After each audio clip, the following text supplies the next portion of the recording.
तो आज हम लोग करने वाले हैं अकाउंटिंग रेशोज के बारे में पढ़ने वाले हैं। काफी बच्चों की डिमांड आ रही थी, काफी कमेंट्स के अंदर भी, तो उसके बारे में देखेंगे। अकाउंटिंग रेशो में देखो मेन पता है क्या प्रॉब्लम बच्चों को सबसे ज्यादा इसमें कब आती है, जब बच्चे जो है फार्मूलाज को रटने की या याद करने की कोशिश करते हैं, तब सबसे ज्यादा प्रॉब्लम आती है। मेनली अगर हम लोग एक बार कंसेप्ट समझ गए ना कि फार्मूला ड्राइव कैसे हो रहे हैं, कैसे फार्मूला बन रहे हैं, अगर ये चीज हम लोग समझ गए तो फिर हमें याद करने की जरूरत नहीं बचेगी उसके अंदर। क्योंकि एट द मोमेंट अगर कोई भी क्वेश्चन हमारे पास में आएगा तो हम उसका फार्मूला सोच के बना सकते हैं, कोई ऐसा तरीका निकाल सकते हैं जिससे जो क्वेश्चन डिमांड कर रहा है वहां तक पहुंचा जा सके।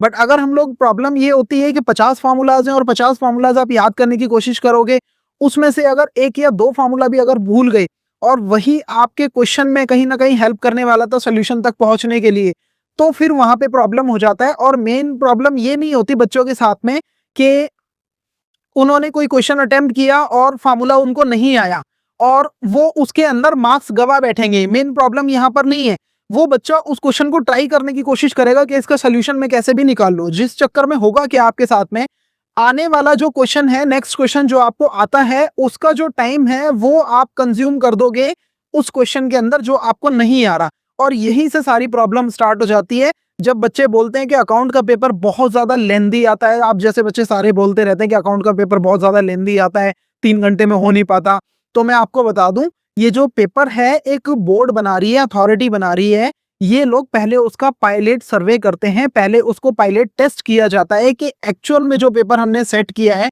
वो 3 घंटे में हो भी सकता है या नहीं हो सकता। सोचो ना यार, ऐसे थोड़ी ना है कि जंगल राज नहीं है, उन्होंने पेपर बना दिया और आपने वो करना ही करना है। कल को अगर वो 50 क्वेश्चन दे देंगे तो आपने 3 घंटे में करने ही करने हैं, ऐसा नहीं है। उनके ऊपर भी तो कोई ना कोई बैठे हैं, इन्वेस्टिगेटर्स बैठे हैं, काफी सारे लोग ऐसे बैठे हैं जो आपके साथ में अगर नाइंसाफी होती है किसी भी चीज को लेकर के तो वो आवाज उठा सकते हैं, है ना। 2 मिनट के अंदर केस हो जाते हैं। ये पहले भी काफी सारे अगर देखोगे क्वेश्चन बहुत ज्यादा टफ आता है या सिलेबस से बाहर क्वेश्चन आ जाते हैं, तो बच्चों को लेकर के सपोर्ट में काफी सारे लोग आते हैं। तो ऐसे कहीं ना कहीं जो है वो अथॉरिटी भी प्रेशर में रहती है कि पेपर उसी हिसाब से बनाना है। प्रॉब्लम ये नहीं है कि लेंथी पेपर है, प्रॉब्लम है कि आपके पास में टाइम मैनेजमेंट नहीं है उसको करने का। तो आज हम लोग जो है रेशो के जो है वो सारे क्वेश्चन जो है फार्मूला से करेंगे, बट उन फार्मूला को रटेंगे नहीं, पढ़ेंगे नहीं, उन फार्मूला को कोशिश करेंगे कि वो बने कैसे हैं उसको देखने की कोशिश करेंगे। देखो मेन रेशो में उठाने की कोशिश करूंगा जो एग्जाम में हमारे आते हैं, ठीक है।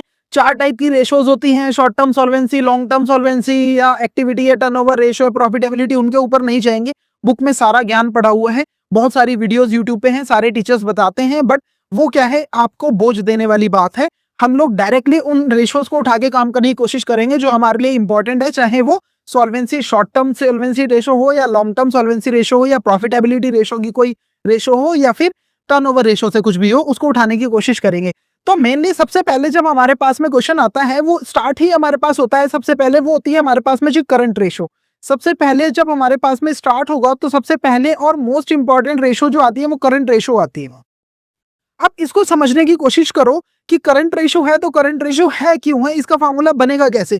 देखो हमारे पास में हम लोग जब बैलेंस शीट बनाते थे या 11th क्लास में भी आए थे तो सबसे पहले हमारे को ना चीजों को 2 पार्ट में डिवाइड करना बताया गया था। वो असेट्स भी हो सकते हैं या लायबिलिटी भी। टीचर सबसे पहले हमें ये बोलता था कि जो असेट्स भी होंगे तो या तो वो करंट हो सकते हैं या वो नॉन करंट हो सकते हैं, और लायबिलिटी भी होगी तो या तो वो करंट हो सकती है या नॉन करंट हो सकती है ना। जहां पे करंट को हम लोग डिफाइन करते थे किससे, लिक्विडिटी से। करंट का मतलब क्या होता था, लिक्विडिटी, राइट। कहने का मतलब है कि 1 साल के अंदर जो भी असेट जिनका फ्लो बहुत तेजी से होता है, बढ़ते घटते बहुत तेजी से हैं, उनको हम लोग करंट असेट बोल देते हैं। और ऐसे कोई भी असेट जिनकी maturity over the period of 1 year होती है उसको हम लोग नॉन करंट बोल देते हैं। सेम ऐसा लायबिलिटी के साथ में भी केस हमने देखा। अगर लायबिलिटी 1 साल के अंदर मुझे पे करनी है तो हम उसको करंट लायबिलिटी बोलते हैं, जबकि अगर उसकी मैच्योरिटी यानी उसकी ड्यू जो है वो 1 साल के ऊपर है तो हम उसको नॉन करंट बोल देते हैं। अब यहाँ पर ये जो करंट दिख रहा है ना, ये आपको ये वही है, ये करंट आपको फ्लो को बताता है कि वो जिसके आप बारे में बात करोगे, जो इसके कंपोनेंट्स होंगे करंट रेशो के, वो भी करंट होने चाहिए, यानी कि उनकी मैच्योरिटी 1 साल से अंदर होनी चाहिए। और ऐसी 2 ही चीजें हमारे पास में है, एक करंट असेट और दूसरा करंट लायबिलिटी, ठीक है। तो सिंपल सा है सर, करंट रेशो की अगर हम लोग बात करें तो ये बनेगा कैसे, current asset upon current liability, current asset upon current liability. अब देखो इसके अंदर कंफ्यूज होने वाली बात नहीं है। बच्चे बोलते हैं सर करंट लायबिलिटी ऊपर लिख के करंट असेट को नीचे लिखा जा सकता है क्या। हमारे को इस चीज की परमिशन अलाउ नहीं है कि हम करंट लायबिलिटी को ऊपर रख के करंट एसेट को नीचे रखें। ऐसा नहीं बोल रहा हूं कि अगर हम लोग लिखेंगे तो गलत हो जाएंगे, सबका तरीका अलग हो सकता है इंडिया के बाहर कुछ ऐसी चीजें चल रही हो। जैसे मैं आपको फॉर एग्जांपल बताऊं, जब हम लोग बैलेंस शीट बनाते हैं, अगर हम लोग बैलेंस शीट बनाते हैं तो बैलेंस शीट के अंदर क्या होता है, हम लोग यहां पर कोशिश करते हैं, यहां पर दिखाते हैं हम लोग लायबिलिटी, और यहां पर हम लोग क्या दिखाते हैं, अगर क्या हो कि मैं एक बैलेंस शीट बनाऊं और आप लोगों के क्वेश्चन में यहां पर मैं असेट शो कर दूं और यहां पर लायबिलिटी शो कर दूं, तो क्या मेरी बैलेंस शीट टैली नहीं करेगी? क्या दोनों साइड इक्वल नहीं आएगी? क्या वही आंसर नहीं आएगा जो मैं लाना चाह रहा हूं? क्या वो चीजें नहीं दिखेगी एग्जामिनर को जो मैं दिखाना चाह रहा हूं? तो फिर ऐसे क्यों नहीं कर सकते? देखो, कुछ चीजों के पीछे लॉजिक नहीं होता है, कुछ चीजें जो होती हैं वो रूल्स एंड रेगुलेशन के अकॉर्डिंग चलती हैं, नियम कानून से चलती हैं, और उनको हमें फॉलो करना पड़ता है। अगर मैं असेट को पहले लिख के लायबिलिटी को बाद में दिखा दूं तो भी ये ठीक है, ऐसा नहीं बोल सकते कि ये गलत है। बट हम जिस कंट्री में है, हम जिस बोर्ड के अधीन काम कर रहे हैं, वो हमें ये परमिट नहीं करता कि आप असेट को पहले लिखो, लायबिलिटी को बाद में। जबकि अदर कंट्रीज में ऐसा होता होगा और होता है। अगर मैं पाकिस्तान की बात करूं तो कभी आपको नहीं पता होगा शायद, लेकिन अगर पाकिस्तान की बैलेंस शीट कभी आपको देखने को मौका मिले तो आप देखोगे कि उसके अंदर असेट को लेफ्ट हैंड साइड पे लिखा जाता है और लायबिलिटी को राइट हैंड साइड पे लिखा जाता है। जबकि हम लोग क्या करते हैं, हम लोग राइट हैंड साइड पे असेट्स को लिखते हैं और लेफ्ट हैंड साइड पे लायबिलिटी को लिखते हैं। तो कुछ चीजें गलत और सही से परे होती है। ऐसा नहीं है कि करंट लायबिलिटी को ऊपर नहीं लिखा जा सकता, लिखा जाता होगा, बट हमें उस चीज की परमिशन नहीं होती। ठीक है, तो करंट रेशो का मतलब क्या है सर? करंट असेट अपॉन में करंट लायबिलिटी। दूसरा हमारे पास में जो इंपॉर्टेंट चीज आती है निकल के, वो आता है क्विक रेशो, है ना? या फिर इसको बच्चे क्या बोलते हैं? लिक्विड रेस या acid test race. Liquid ratio या एसिड टेस्ट रेशो। इतने सारे नाम के ऊपर नहीं जाएंगे, इसका भी सिंपल सा है सर। यहाँ पे क्विक की बात हो रही है, लिक्विड की बात हो रही है। सर अभी आपने बताया ऊपर करंट वर्ड यूज हुआ था, वो लिक्विडिटी के लिए होता है। जब यहाँ पर लिक्विड ही यूज हो गया तो मतलब वो कंपैरेटिवली हाईली लिक्विड होगा देन करंट रेशो, है ना? तो यहां पर हमारे पास में करंट असेट की जगह पर क्या आ जाएगा सर? क्विक असेट आ जाएगा, डिवाइडेड बाई करंट लायबिलिटी रहेगी। अब ये क्विक असेट और क्विक करंट असेट का क्या फंडा है उसके बारे में मैं आपको बताता हूं, इसके बारे में। ठीक है, मैं समझाता हूं आपको है क्या। जैसे मान लीजिए इसको हम लोग हटाते हैं यहां से। अब ये करंट असेट और क्विक असेट के अंदर है क्या है फंडा, मैं आपको समझा देता हूं। अगर मैं आपको बोलूं कि कोई चीज करंट असेट है, मैंने आपको क्या बोला? लेट से मैं समझाता हूं। मान लो जितनी भी लकड़ियां हैं इस दुनिया में, जितनी भी लकड़ियां हैं वो करंट असेट हैं, मान के चलो। लकड़ियां और फर्नीचर, इनका रिलेशन कैसा है? लकड़ियां और फर्नीचर, लकड़ी वाले फर्नीचर की बात कर रहा हूं, इनका रिलेशन कैसा है? अगर हम फर्नीचर की बात करें तो फर्नीचर जितने भी हैं वो लकड़ी का पार्ट है। Yes sir. अगर मैं बात करूं, मैं क्या दिखाऊं, मान लीजिए ये टेबल हमारे पास है, ये टेबल हमारे पास में। अब ये क्या है? ये फर्नीचर है, बट इसको मैं लकड़ी भी तो बोल सकता हूं, है ना? बट जितनी भी लकड़ियां हैं उन सबको मैं फर्नीचर बोल सकता हूं। ये लकड़ी है मेरे पास, इसको फर्नीचर बोल सकता हूं? नहीं सर। क्यों? दोनों में छोटा कौन है? फर्नीचर। फर्नीचर जो है वो पार्ट है किसका? अगर बहुत सारी लकड़ी है तो उसमें से कुछ हिस्सा फर्नीचर है।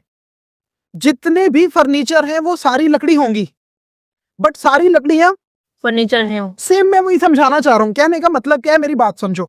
मान लीजिए ये क्या है? ये करंट असेट है। क्या है ये सारे के सारे? ये सारे के सारे करंट असेट है। इसका एक छोटा सा पार्ट है, इसका एक छोटा सा पार्ट है, जिसको मैं क्या बोल रहा हूं? क्विक असेट या फिर लिक्विड असेट। क्या बोल रहा हूं? ये जो क्विक असेट है ये करंट असेट के अंदर से ही निकलेंगे। यानी कहने का मतलब है करंट असेट का कुछ पार्ट ऐसा होगा जो क्विक असेट नहीं होगा।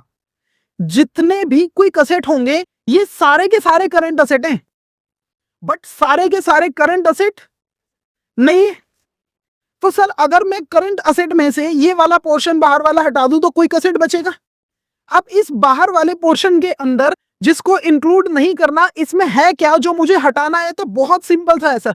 इसके अंदर दो चीजें आप अगर हटा देंगे, क्या हटा देंगे इसके अंदर से सर? इन्वेंटरी और प्रीपेड एक्सपेंसेस। इन्वेंट्री और प्रीपेड एक्शन।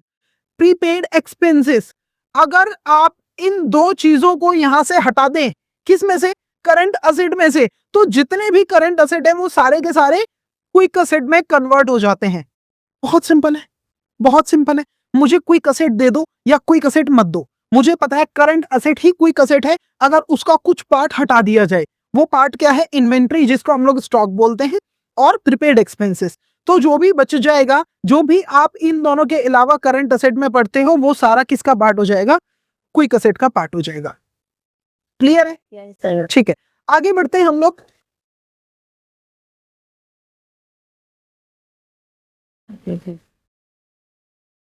इसके अलावा हमारे पास जो इंपॉर्टेंट रेशो आती है एग्जाम में, वो कौन सी हो सकती है, तो मोस्ट इंपॉर्टेंट, कई बार एग्जामिनर की फेवरेट, जिसको हम लोग क्या बोलते हैं, डेट इक्विटी रेशो। क्या बोलेंगे, डेट इक्विटी रेशो। अब देखो मैंने क्या बोला कि हमें चीजों को समझना है, हमें रटना नहीं है। जो नाम होते हैं वो नाम इंसान की या किसी चीज की पहचान को बताते हैं। पहले देखा था ना, किसी के घर में बच्चा होता था ना, तो ब्राह्मणों को बुलाया जाता था, पंडित को बुलाया जाता था, और सारी नक्षत्र वगैरह देख करके, डेट टाइम वगैरह, और फिर नाम डिसाइड होता था। अब तो लोग घर में ऐसे ही रख लेते हैं कुछ भी अपनी मर्जी का, लेकिन पहले प्रॉपर होता था। ऐसे क्यों होता था, सोचा है आपने? क्योंकि बच्चा जब जिस नक्षत्र में पैदा हुआ है, उस समय ग्रहों की स्थिति क्या थी, क्या टाइम था, और उस पूरे एनवायरनमेंट के हिसाब से इस बच्चे के जो लक्षण होंगे या इसकी विशेषताएं होंगी वो कैसी होंगी, उसके हिसाब से उसका नाम रखा जाता था, है ना। अगर मैं बोलूं आपको कि पास में लक्ष्मी का घर है, तो मैं ऐसा क्यों बोल रहा हूं लक्ष्मी का घर है, क्योंकि लक्ष्मी उसमें रहती है। तो जो किसी के भी नाम होते हैं वो उसकी पहचान बताता है। किसी का भी नाम, जैसे आज तुम्हारे घर पे कुछ ना कुछ सब्जी बनी होगी, क्या बना है, पता नहीं सर, कंद झूठ बोल रही है, 4 खा के आई होगी रोटी कम से कम। नहीं। नहीं, ठीक है, मान लो किसी के घर पे आलू मटर की सब्जी बनी है। आलू मटर की सब्जी क्यों है, क्योंकि आलू भी खाने मिलता है, क्या नहीं है? सेम है, नाम जो है वो उसकी पहचान बताता है। यहाँ पे हमारे पास रेशो है जिसका नाम क्या है, डेट इक्विटी रेशो। ये रिलेशन बताएगा, कौन सा है, हाँ, यहाँ पे टेक्निकल रिलेशन बताएगा, कौन सा रिलेशन, डेट के बीच में और इक्विटी के बीच में।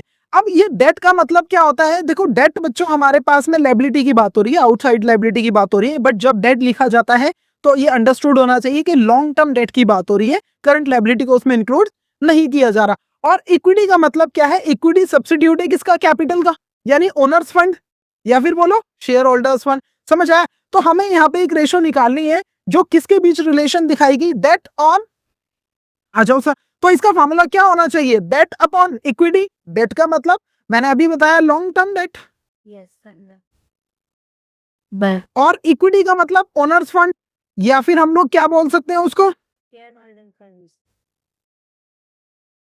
Share holders fund.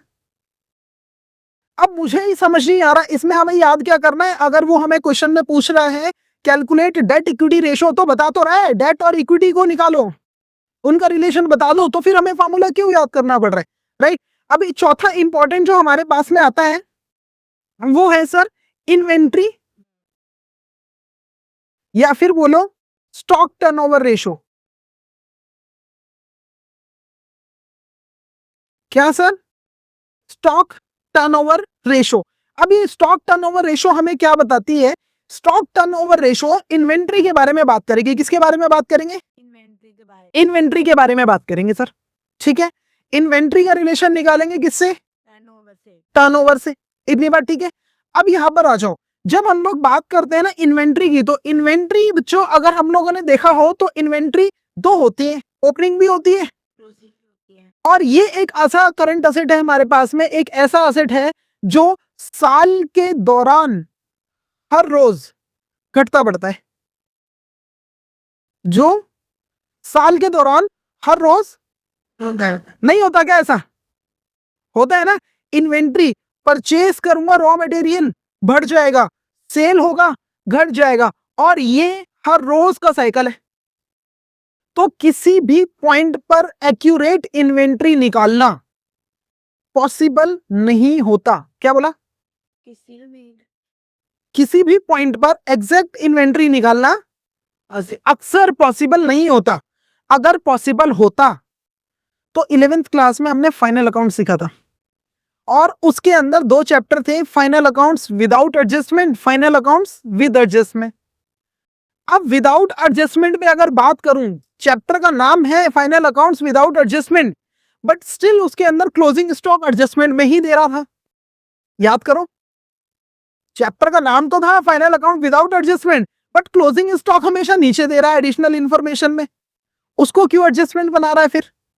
क्योंकि ये चीज उसको भी पता है कि 31 मार्च को मुझे फाइनल अकाउंट्स बनाने हैं और 31 मार्च तक ही सेल परचेज चलेगी।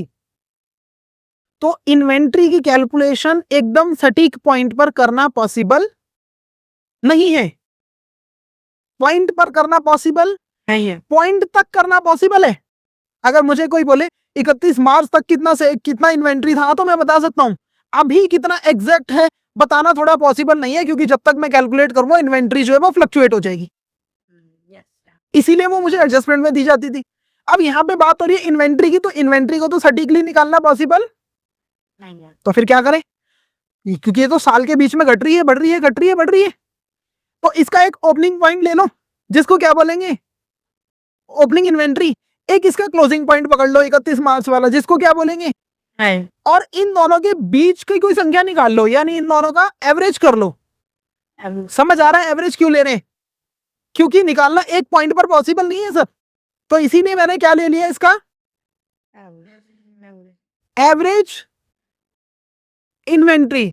अब ऊपर क्या आएगा सर? ऊपर हमेशा ये आएगा, जितनी भी टर्नओवर रेशोज होंगी, जितनी भी, तो ऊपर क्या आएगा? हमेशा टर्नओवर आएगा। ऊपर क्या आएगा? हमेशा टर्नओवर। का मतलब क्या होता है?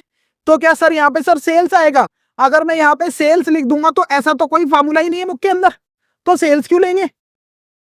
मैं समझाता हूं क्या आएगा यहाँ पे। हमने नीचे क्या लिया हुआ है बच्चों? एवरेज इन्वेंट्री लिए। इन्वेंट्री मतलब जो भी मेरा स्टॉक है, अभी मैंने देखा तो नहीं है उसको।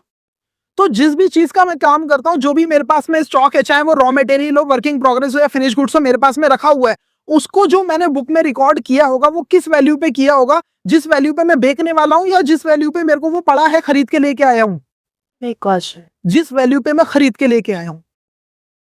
मेरी बात समझो, मैं प्लास्टिक खरीदा 5 रुपए के हिसाब से, रॉ मटेरियल है, तो अब मैं परचेज 5 रुपए की दिखाऊं या फिर जितने रुपए में इसको बेचना है उतने दिखाऊं बुक में? कॉस्ट पे दिखाऊंगा ना यार, कॉस्ट पे ही तो शो करूंगा। ये जो इन्वेंट्री है, जो भी मेरी बुक में हो रही होगी, ये मैं किस पे शो कर रहा हूं? कॉस्ट पे या सेल गुड पे? सेल आइटम पे, कॉस्ट पे शो कर रहा हूं मैं। अब कॉस्ट का कंपैरिजन अगर सेल से करूंगा तो इनके बीच में डिफरेंस का गैप जो है वो बढ़ जाएगा। इनके बीच में गैप क्यों? क्योंकि सेल और कॉस्ट के बीच में एक चीज आती है, प्रॉफिट या फिर बोलो लॉस, जो इनके बीच में डिफरेंस क्रिएट कर देगा, और जो मैं पता लगाना चाह रहा हूं वो मुझे मिलेगा नहीं। तो कहने का मतलब है, चाहे हम लोग मैथ्स पढ़े या कोई भी सब्जेक्ट जब हम लोग पढ़ते हैं, जब दो चीजों का रिलेशन निकाला जाता है तो उनका कंपैरिजन या रिलेशन तभी निकालना पॉसिबल है या जायज है निकालना जब वो सेम सिमेट्रिक पे हो। कभी देखा है 10th में पढ़ते हुए बच्चे का कंपैरिजन 9th के बच्चे के साथ हो रहा हो, या सेम एग्जाम में बिठा दिया हो? सेम लेवल पे होना चाहिए ना।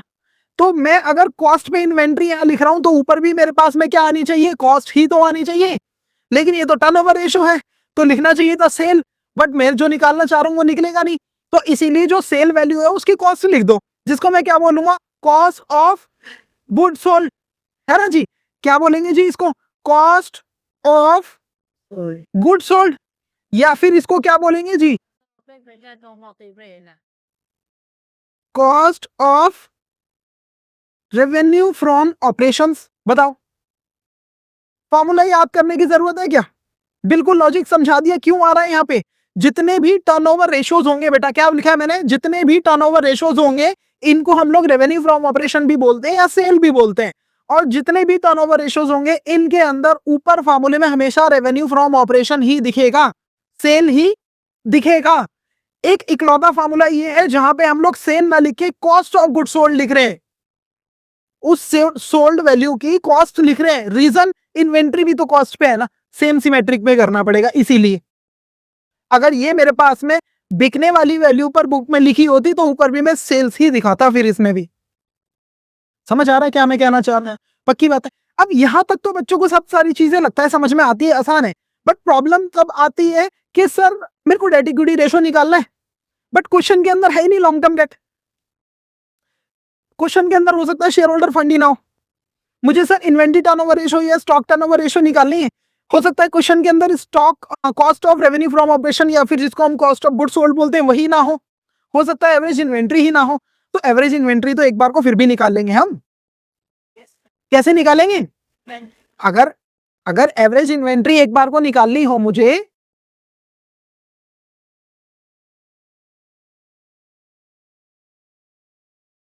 तो कैसे निकालेंगे? ओपनिंग स्टॉक या इन्वेंट्री प्लस क्लोजिंग स्टॉक। अब दोनों पॉइंट आ गए, ओपनिंग वाला ले लिया, क्लोजिंग वाला क्यों निकाल रहे हैं मैंने अभी समझाया आप लोगों को। इसको बस आपने 2 से डिवाइड कर देना है। क्या लिख रहा हूं ये मैं, भावुक हो गया हूं।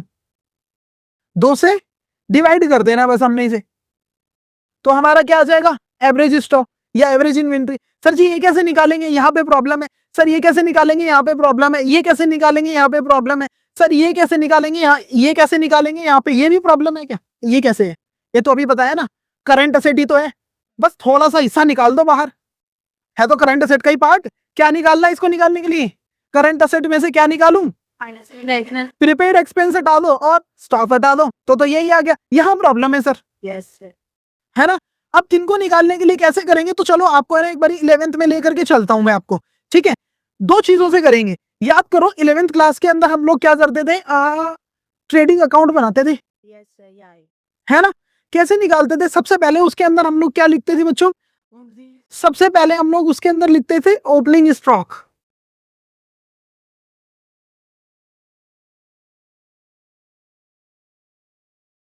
सही है जी? Yes sir. इसके बाद में हम लोग इसके अंदर ऐड करते थे नेट परचेजेस।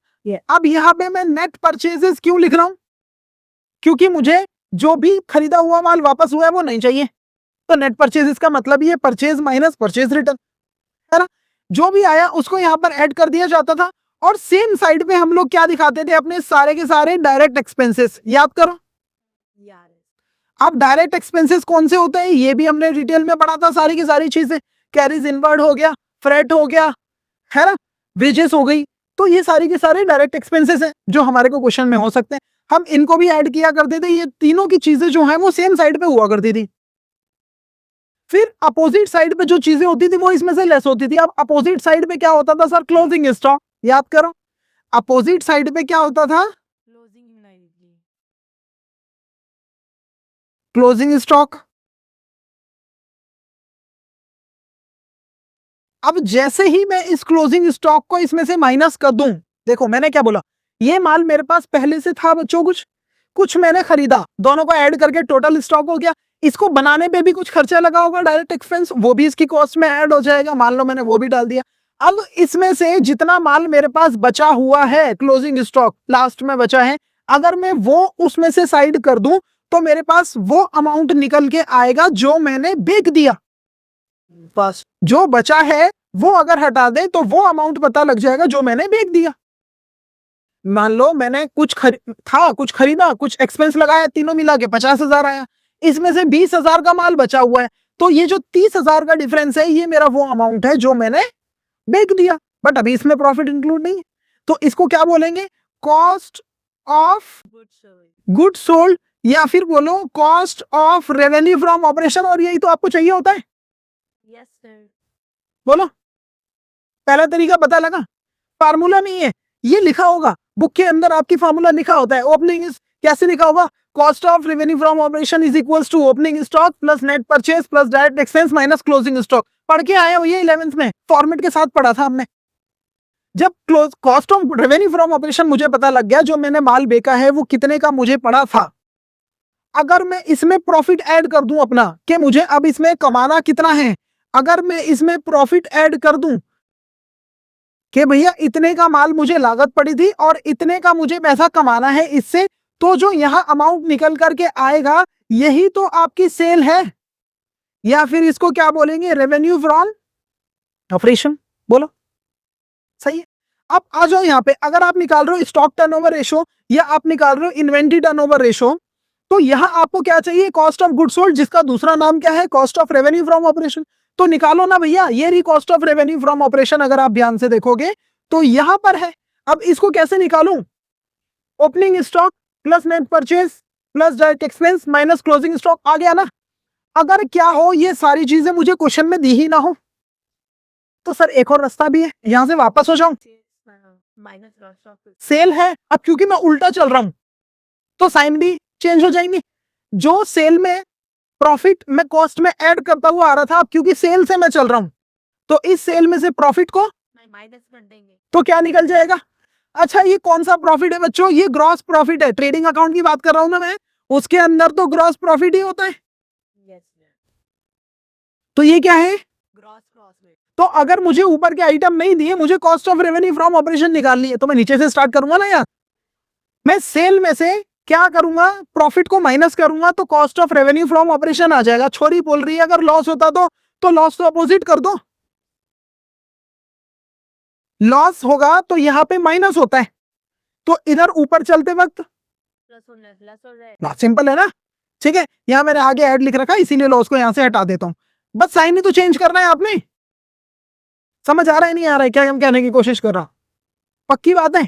ठीक है, अब बच्चे बोलते हैं सर ये भी समझ आ गया ये भी आ गया, अगर ये ना हो long term debt share holder fund ना हो तो कैसे करेंगे, फॉर्मूला तो नहीं है ना ये। आ जाओ इसका भी तरीका बताता हूं। देखो हम लोग जब बच्चों बैलेंस शीट बनाते हैं, जब हम लोग बैलेंस शीट बनाते हैं तो बैलेंस शीट के अंदर टोटल कितनी चीजें लिखते हैं बेटा, 5 चीजें, टोटल 5 चीजें आती है ना। टेक्निकली 4 होती है बैलेंस शीट में, बट 5 प्रिंट होती है, 5वीं कौन सी वो मैं बताता हूं। यहां पे सबसे पहला क्या आता है, करंट असेट। दूसरा क्या आता है बेटा, current asset. Non current asset. अब हालांकि नॉन करंट इन्वेस्टमेंट भी तो नॉन करंट असेट है, बट कई बार ये अलग से प्रिंट कर देता है, कोई दिक्कत नहीं है, हम इसमें लिख लेते हैं क्या, non current investment. Investment. I for investment, ice cream लग रहा है, आई फॉर इन्वेस्टमेंट। ठीक, इन्हें गौर से देख रही है। ठीक है, और इस साइड में क्या चीजें आती हैं बच्चों हमारे पास में, देखो हम बैलेंस शीट हालांकि ऐसे बना रहे हैं, बट हम लोग क्योंकि ये चैप्टर जो है ये कंपनी का पार्ट है, कंपनी अकाउंट्स का पार्ट है, तो कंपनी के हिसाब से देखेंगे हम लोग, है ना। यहाँ पे कैपिटल नहीं लिखेंगे, है तो वही कैपिटल, बट उसका नाम क्या लिख देंगे, शेयर होल्डर फंड लिख दो। क्या लिख दो, तो यहाँ पे क्या आता है बेटा, share holders fund plus non current liability. और अब इन दोनों को अगर मैं ऐड कर दूं तो दोनों साइड इक्वल आती है, यस सर। यानी ये वाली साइड जो भी अमाउंट यहां पर लिखा होगा, अगर इन तीनों को मैं प्लस कर दूं यहां पे, तो इसको मैं क्या बोलूंगा बेटा, टोटल असेट। क्या बोलूंगा, टोटल एसेट। और जितना अमाउंट यहां पर आया वही सेम अमाउंट मेरा यहां भी आएगा, क्योंकि बैलेंस शीट इक्वल होनी चाहिए। तो फिर इसको भी मैं क्या बोल सकता हूं, टोटल एसेट। बोलो, दोनों तो सेम ही है क्योंकि दोनों साइड सेम ही आती है या नहीं। ठीक है सर, अब मुझे निकालना क्या है, देखो यहां से सीखो, अगर मुझे करंट असेट निकालना है, क्वेश्चन में नहीं है, तो हो सकता है उसके बालक दे रखे होंगे। कौन कौन से बालक हो सकते हैं उसके, स्टॉक हो सकता है, बिल रिसीवेबल हो सकता है, डेटर्स हो सकते हैं, है ना, प्रीपेड एक्सपेंसेस हो सकते हैं, और भी बहुत सारे हैं हमारे पास में। वो सारे क्या है, कैश हो गया, बैंक हो गया, सारे करंट असेट के पार्ट है, उनको ले लो। अगर वही ना दे रखे हो तो आ जाओ ना, घूम के चलते हैं ना हम। अगर मुझे मान लो क्वेश्चन के अंदर टोटल असेट पता है, क्या पता है, टोटल एसेट। और मुझे नॉन करंट असेट और नॉन करंट इन्वेस्टमेंट भी पता है, तो अगर इस टोटल असेट में से इन दोनों को मैं माइनस कर दूं तो क्या करंट असेट नहीं आ सकता। अब आप बोलोगे सर ये तो फार्मूला बन गया जो बुक में भी प्रिंट नहीं है। ऐसे कितने ही बना लो आप घर बैठ के, कितने ही फार्मूलाज बना लो। करंट असेट का फार्मूला क्या बन गया, total asset minus non current investment. Minus non current asset. बोलो सर क्या हो, अगर मुझे टोटल असेट ही ना दे रखा हो, तो ये दोनों दे रखे हैं, बस टोटल असेट नहीं दे रखा, तो ये तो दे रखी होंगी तीनों चीजें। एक और फार्मूला बन गया, कौन सा, share holder fund plus non current liability plus current liability minus non current asset minus non current investment, तो करंट असेट आ गया। अरे कितने फार्मूले बनाओगे ऐसे, बोलो, समझ आ रहा है क्या समझाने की कोशिश कर। मुझे क्या चाहिए क्वेश्चन के अंदर? डेट इक्विटी रेशो निकालना है मान लो। मुझे क्वेश्चन के अंदर क्या चाहिए? मुझे लॉन्ग टर्म डेट चाहिए, non current liability. Long term debt का मतलब बेटा क्या है? Non current liability. अब मुझे नॉन करंट लायबिलिटी चाहिए, यानी मुझको ये चाहिए, तो मैं कैसे निकाल सकता हूं? टोटल असेट प्रिंट होगा क्वेश्चन में, इस टोटल असेट में से इसको और इसको माइनस कर दो बस। फॉर्मूला क्या हो गया बेटा? Total asset minus share holder fund minus current liability, तो क्या आ गया? मैं कह रहा हूं टोटल असेट ही प्रिंट ना हो तो ये सारे तो दे रखे होंगे तीनों, प्लस करो current asset plus non current asset plus non current investment minus share holder fund minus current liability. कितने फॉर्मूले तो हैं बताओ?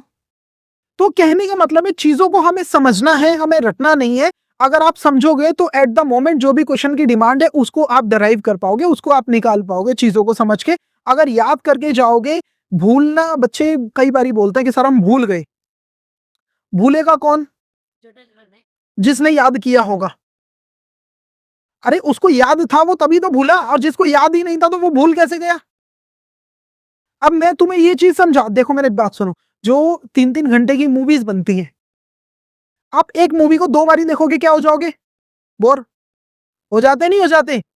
तो ज्यादातर मूवी आज तक आप लोगों ने जितनी भी देखी होगी आज तक, वो एक ही बार देखी होगी ज्यादातर। कभी कभी रिपीट आ गई टीवी पे देखना पड़ता है घर वालों के साथ में, मजबूरी है भैया वो तो, है ना। ये हमें बहुत ही अच्छी लग गई, कोई काम भी नहीं है, क्या करें, देख ही लेते हैं। लेकिन ज्यादातर मूवी 90% मूवीज आपने अभी तक एक ही बार देखी होगी, लेकिन वो याद होंगी आपको। याद कहने का मतलब है आपने उन चीजों को फील किया है। वो क्यों आप लोगों को पता है? याद नहीं, पता है आपको, आपके माइंड में वो बैठ गई है। कॉन्शियस अनकॉन्शियस दोनों माइंड में बैठ गई है।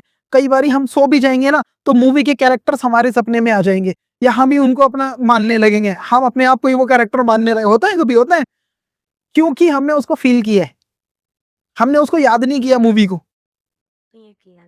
उस राइटर को जिसने स्क्रिप्ट लिखी है उस मूवी की, उसने महीनों लगाए होंगे। क्या वो स्क्रिप्ट 1 पेज की थी? क्या वो 5 पेज की थी बस? क्या वो 10 पेज की थी? बहुत पेज हो जाते हैं, बहुत पेजेस। और वो आपने एक बार देखा, जहन में बैठ गया। क्यों? फील किया उस चीज को। होता है कई बार मूवी चल रही है, एक्शन सीन चल रहा है, हमारे गूज़बम्स आने लग जाते हैं अंदर से, एकदम एनर्जेटिक है। और कई बार होता है किसी का दिल टूट गया, कुछ हम भी रो रहे हैं वहीं बैठ के। मैंने वो ट्रेलर्स देखे थे उसके, क्या नाम है वो मूवी आई थी ना एक, सैयारा, देखा? वो लड़के जमीन पे लेट रहे हैं उसके अंदर, वो फील ज्यादा ले गए वो तो। खैर, है ना। तो कहने का मतलब हम चीजों को फील कर रहे हैं, समझ रहे हैं हम वैसा ही।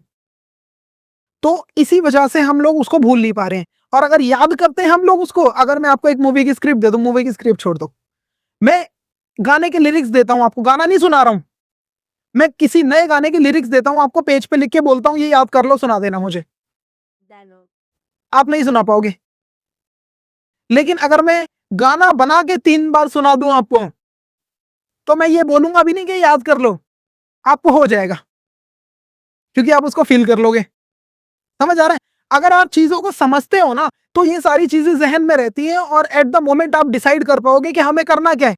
लेकिन अगर हम लोग याद करके गए हैं तो हमारे पास एक ही रास्ता है, जो याद किया वही लिख।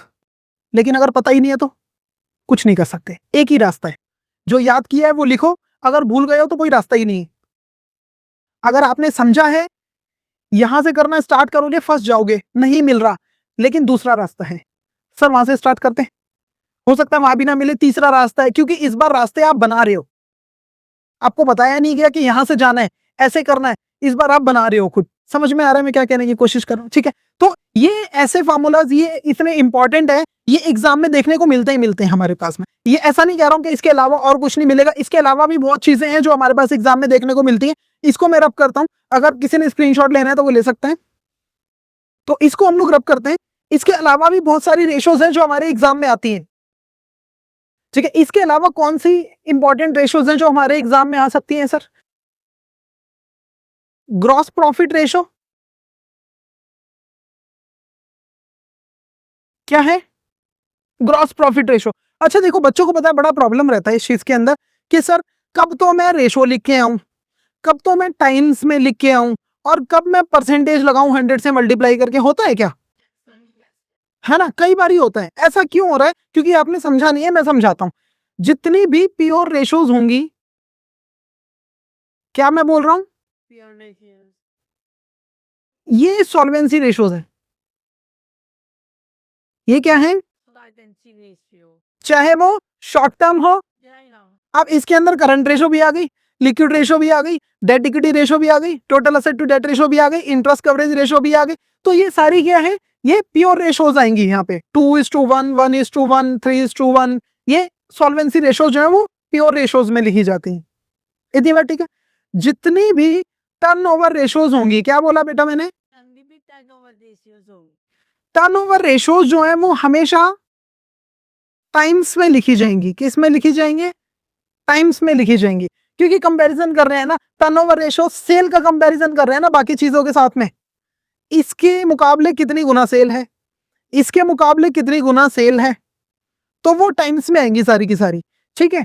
जितनी भी प्रॉफिटेबिलिटी रेशो होंगी, Percentage में. अब क्योंकि प्रॉफिट किस में आता है बेटा? परसेंटेज में, तो ये सारी की सारी Percentage में. परसेंटेज में आएंगी। 100 से मल्टीप्लाई कर देना, इसके बाद तो कंफ्यूजन नहीं होगी। Yeah. बोलो, बोल बिटिया, आगे सेमेस्टर आ रहा. ठीक है ना? एक चीज पूछना है. आप पूछो मुझे। सर जैसे टाइम्स में रेशियो आएंगी तो होगा, जैसे 2 टाइम्स आए तो वो 2 टाइम्स सेल हुई होगी. हाँ, मैंने भी क्या बोला? जितनी भी टर्नओवर रेशोज हैं, ऊपर क्या आएगा? हमेशा सेल। क्रेडिट भी हो सकती है, कैश भी हो सकती है, टोटल सेल भी हो सकती है। एक फॉर्मूला ऐसा जिसमें कॉस्ट ऑफ गुड सोल्ड होगी, अभी बताया, इन्वेंटरी टर्नओवर रेशो, तो वो गुना ही तो है, Yes, sir. वो 2 टाइम्स ही तो है। मैं समझाता हूं। अगर मैंने आपको यहां पर लिख दिया, जैसे हम लोग करंट रेशो निकाल रहे हैं, कैसे निकालेंगे बेटा? करंट असेट अपॉन में, अगर मैं इसका रेशो निकालता हूं जो आता है 2:1, ये कब आएगा? जब ये ऊपर वाली संख्या नीचे वाली से डबल होगी, दुगना होगी, तो इसका प्योर रेशो हो गया 2:1।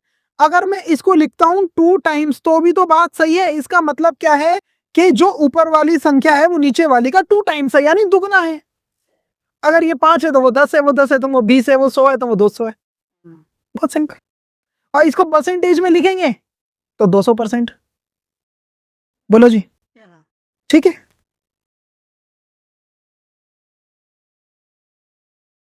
तो इसके अलावा हमारे पास में क्या रेशोज आती हैं? Gross profit ratio.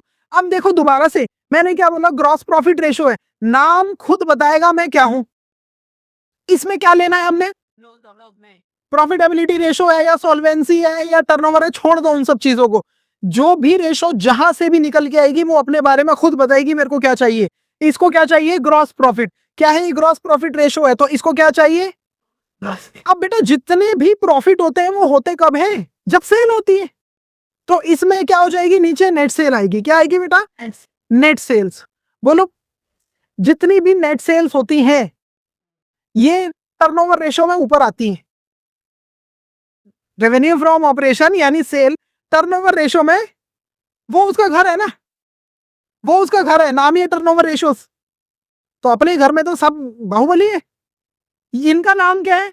Profit ratio, gross profit ratio. जितनी भी प्रॉफिटेबिलिटी रेशो होंगी वो उनका घर है, तो ये ऊपर बैठेंगे इस बार। समझ आ रहा. समझ आ रहा है मैं क्या कहने की कोशिश कर रहा हूं? तो ग्रॉस प्रॉफिट रेशो, क्योंकि प्रॉफिटेबिलिटी रेशो इनका घर है, ग्रॉस प्रॉफिट ऊपर आएगा, नीचे सेल लिख दो क्योंकि उसी की वजह से प्रॉफिट होता है। अब ये जितनी भी प्रॉफिटेबिलिटी रेशो होंगी बेटा किस में आएंगी? इसमें। निकालने के लिए 100 से मल्टीप्लाई ही तो करना है, बस हो गया, बस हो गया। 100 से मल्टीप्लाई कर दो। बोलो, समझ आया? पक्की बात है। अगर मैं आप लोगों को बोलूं कि बेटा नेट प्रॉफिट रेशो निकाल के दिखाओ, एनपी मतलब नेट प्रॉफिट रेशो, कैसे निकालेंगे? हो गया ना? ये खुद बता रही है क्या चाहिए इसको? नेट प्रॉफिट चाहिए, इसका घर है, ऊपर आएगी, और प्रॉफिट होगा सेल पे, मल्टीप्लाई 100, इसीलिए कर रहे हैं क्योंकि परसेंटेज में आंसर चाहिए।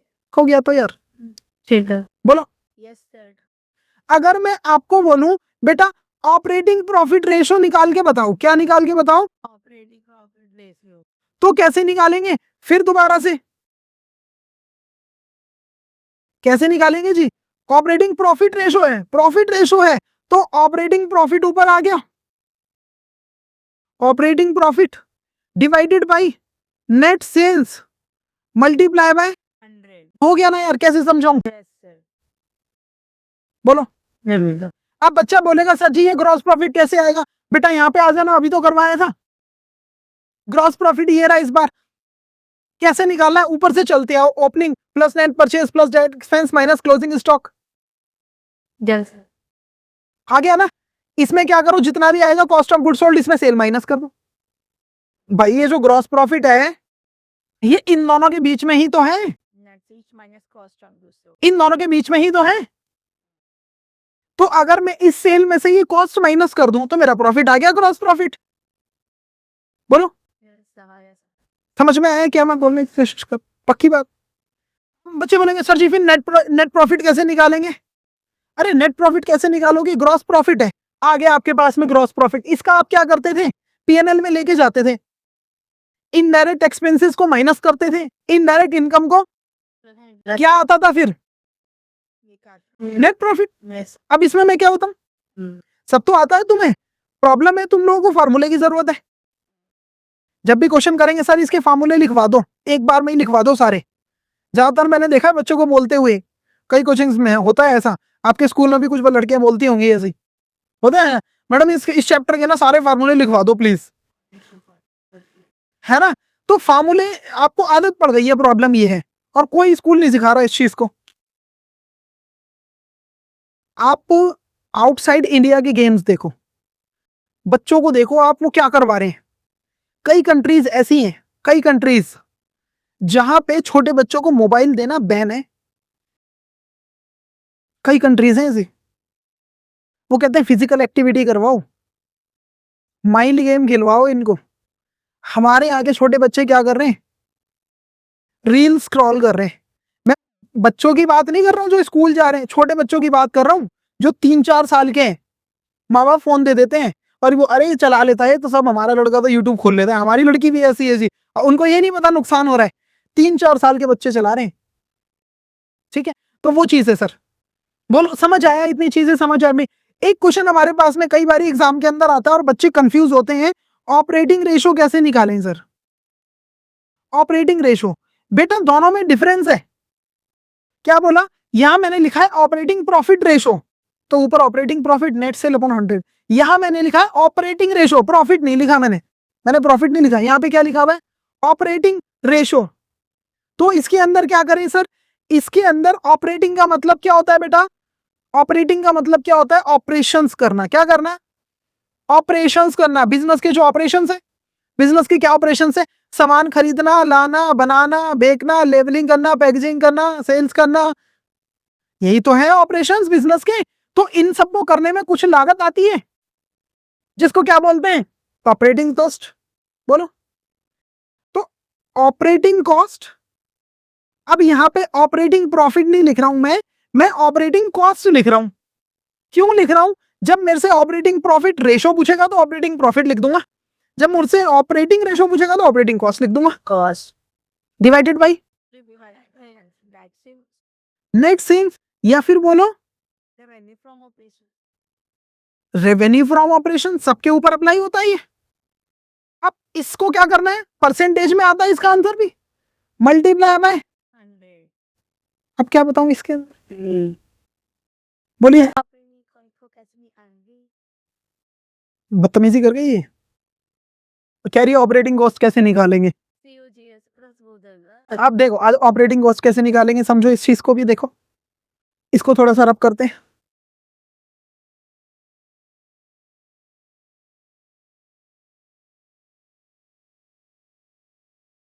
अब देखो यहां पर लड़की कह रही है कि ऑपरेटिंग कॉस्ट कैसे निकालेंगे, ये बता दो हमें। आ जाओ, होता क्या था मैं समझाता हूँ आपको। सिर्फ यही होता था, कॉस्ट ले रहे हैं ना, उसमें इनकम क्यों डालेंगे? उसके अंदर कॉस्ट ले रहे हैं, ठीक है? इतनी बात, मेरी बात समझो।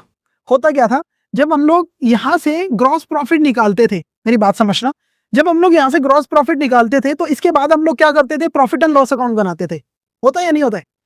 अब प्रॉफिट एंड लॉस अकाउंट बनाते थे तो उसकी फिर दो साइड, ये दो साइड, यहां पर सारे के सारे एक्सपेंसेस लिखता था और यहां पर सारे के सारे बेटा ग्रॉस प्रॉफिट यहां आ गया, है कि नहीं? अब ये जितने भी एक्सपेंसेस है इसको दो पार्ट में डिवाइड करते हैं हम। अभी सिखाया कैश फ्लो स्टेटमेंट के अंदर, ऑपरेटिंग एक्सपेंस, और non operating non operating expense, yes sir, याद करो, ऑपरेटिंग एक्सपेंस। और नॉन ऑपरेटिंग एक्सपेंस तो ये जितने भी एक्सपेंस है इनको दो पार्ट में हम लोग डिवाइड कर रहे हैं, ऑपरेटिंग एक्सपेंस और non operating expense non operating expense, है कि नहीं है? Yes sir. अच्छा मुझे एक बात बताओ, ये पीएनएल अकाउंट के दो खर्चे हैं, ऑपरेटिंग एक्सपेंस और नॉन ऑपरेटिंग एक्सपेंस। इनका मतलब पता है ऑपरेटिंग और नॉन ऑपरेटिंग क्या होता है? जो हमारे बिजनेस के ऑपरेशंस के रिलेटेड काम है या खर्चे हैं वो ऑपरेटिंग एक्सपेंस है, जो बिजनेस के अलावा है वो नॉन ऑपरेटिंग है। आग लग गई, बाढ़ आ गई, बेड डेड हो गई, ऑपरेटिंग थोड़ी है, नॉन ऑपरेटिंग है। मशीन देखी, लॉस हो गया, ऑपरेटिंग थोड़ी है, नॉन ऑपरेटिंग है ना? याद करो ना, कैश फ्लो स्टेटमेंट करते थे, वहां लिखते थे, ऐड करते थे नॉन ऑपरेटिंग एक्सपेंसेस, उसमें आता था loss on sale of machine या फिक्स एसेट, नॉन ऑपरेटिंग है। बिजनेस का जो काम कर रहे हैं वो ऑपरेटिंग है। अच्छा मैंने अभी अभी ये इसका फॉर्मेट लिख दिया आपको, ये फॉर्मूला टाइप बना करके, फॉर्मूला नहीं है ये, फॉर्मेट मैंने आपको एक विजुअलाइज करवाया ट्रेडिंग अकाउंट का। इसमें भी तो कुछ खर्चे आए, ये भी तो खर्चा है, यस सर, परचेज भी तो खर्चा है, ये भी तो खर्चा है। ये ऑपरेटिंग है या नॉन ऑपरेटिंग है? ये तो ऑपरेटिंग कर रही ये भी तो ऑपरेटिंग है, और यहाँ भी ऑपरेटिंग है। और मुझसे क्या पूछा है ऑपरेटिंग जिसने, मुझे क्या चाहिए? कॉस्ट कॉस्ट मतलब खर्चा, जो यहाँ पर भी है और जो यहाँ पे यहाँ पर का है। कॉस्ट ऑफ गुड्स सोल्ड होगी ना सर, कॉस्ट लिख रही है, ऑपरेटिंग है सारा, और यहाँ पर भी कुछ है, ऑपरेटिंग है सारा। दोनों को ऐड कर दूंगा तो टोटल ऑपरेटिंग कॉस्ट नहीं बन जाएगी? यस सर बन जाएगी। ऑपरेटिंग कॉस्ट कैसे बनेगी बेटा? Operating expense plus cost of goods sold, cost of revenue from operation, total operating expense. ये तो नॉन ऑपरेटिंग है, इसको तो छेड़ना ही नहीं है। बोलो, समझ में आया? एग्जाम में ये बहुत बार आते हैं, ये क्वेश्चन बच्चों को कंफ्यूज करते हैं। कई बार ऐसे आइटम जो आपको निकालने होंगे, ऑपरेटिंग प्रॉफिट निकालना है, कुछ नहीं देगा निकालने को, कुछ भी नहीं देगा आपको निकालने को। अब ऑपरेटिंग प्रॉफिट कैसे निकालते हैं उसके लिए भी मैं बता देता हूं। जैसे ही हमारा ग्रॉस प्रॉफिट आएगा, इसमें आप क्या करोगे बेटा, ऑपरेटिंग एक्सपेंसेस को माइनस करोगे और ऑपरेटिंग इनकम को प्लस करोगे। इतना करने पे आपका ऑपरेटिंग प्रॉफिट आ जाएगा, नॉन ऑपरेटिंग को नहीं छेड़ना है आपने। अब कई बार ये आइटम देगा ही नहीं वो आपको, और ये दोनों क्वेश्चन में डाल देगा ऑपरेटिंग प्रॉफिट रेशो। तो एक चीज बस याद रखना, ये रामबाण में आपको बता रहा हूं, कभी भी ऑपरेटिंग प्रॉफिट रेशो को प्लस करोगे किससे? ऑपरेटिंग रेशियो, ऑपरेटिंग रेशो से। तो क्या आएगा हमेशा? दोनों को प्लस करेंगे तो हमेशा क्या आएगा? 100%। क्या आएगा? 100%। ये दोनों हमेशा 100% होते हैं। बोलो, समझ में आया? हाँ, किसी क्वेश्चन के अंदर आपको नेट सेल दे दी, ये निकालने को बोला है, ये पूछा हुआ है आपसे क्या? Operating profit. तो आप बोलोगे ठीक है ना सर, नेट सेल आ गई, ये भी दे दो। वो ही नहीं दे रहा आपको, ये ही नहीं दे रहा आपको, ये दे दिया, ये दे दिया। तो आपको पता है ये दे दिया, तो इसको 100 में से माइनस कर लो, तो ये आ गया। अब ये दोनों चीजें हैं तो ये भी निकल गई। हाँ, ये वो आपसे क्वेश्चन नहीं करवा रहा, वो देखना चाह रहा है आपको कितना आता है।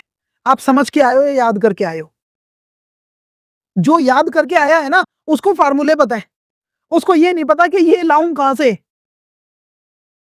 कई बार एक ही क्वेश्चन में 2-2 3-3 बार आपको स्टेप्स करने पड़ेंगे। समझ में आई है आज की क्लास? ठीक है, तो फिर मिलेंगे अगली कक्षा के अंदर। आज के लिए इतना ही करते हैं, ठीक है? तब तक के लिए चलो बाय बाय।